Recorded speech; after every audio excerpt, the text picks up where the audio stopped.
नमस्कार दोस्तों, मैं विजय तिवारी। स्वागत है आपका हमारे YouTube channel the books society में, जहां आज की इस वीडियो में मैं बात करने जा रहा हूं चीन के तांगशान शहर में 28 जुलाई 1976 को आए हुए भूकंप की, जहां एक के बाद एक लगातार दो भूकंप के झटके महसूस किए जाते हैं। मात्र 15 घंटे के अंदर इस शहर की 10 लाख की जनसंख्या तबाही के दौर से गुजरना शुरू कर देती है, जिसमें से 2,42,000 लोगों की जानें चली जाती हैं। बात यह आती है कि इतनी बड़ी प्राकृतिक आपदा आने से पहले नेचर ने कोई इशारा किया था।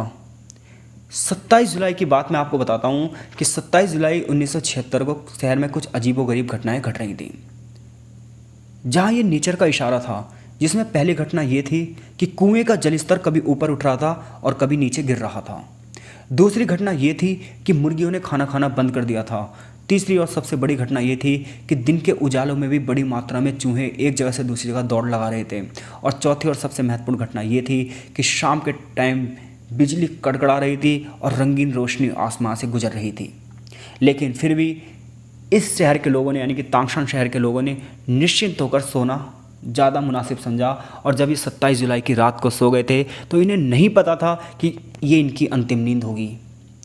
मात्र 10 लाख की आबादी वाला ये शहर था, और जब 27 जुलाई की रात को, यानी कि 3:42 पर जब डेट 28 जुलाई हो चुकी थी, एक बहुत खतरनाक भूकंप आता है जिसकी तीव्रता होती है 8.6।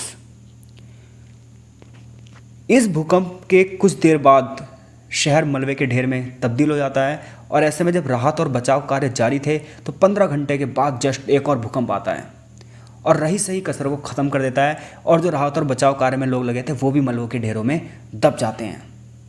2,42,000 ऑफिशियल आंकड़े हैं जो इस घटना में लोग मारे गए, जबकि जानें इससे भी ज़्यादा गई थी। बड़ी बड़ी इमारतें चीन की जो थी वो मलबे के ढेर में तब्दील हो गई। लोगों को तुरंत चिकित्सा सुविधा नहीं मिल पाई। उसका कारण ये था कि अस्पताल भी मलबे के ढेर में तब्दील हो चुके थे। लेकिन क्या ऐसी प्राकृतिक आपदाओं से चीन ने कोई सबक लिया?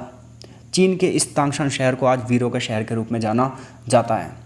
आज भी ये रिकवर नहीं कर पाया है। तो यदि आपको इस घटना के बारे में और ज़्यादा जानकारी है तो कमेंट कर हमें बताइए। आपका बहुत बहुत धन्यवाद।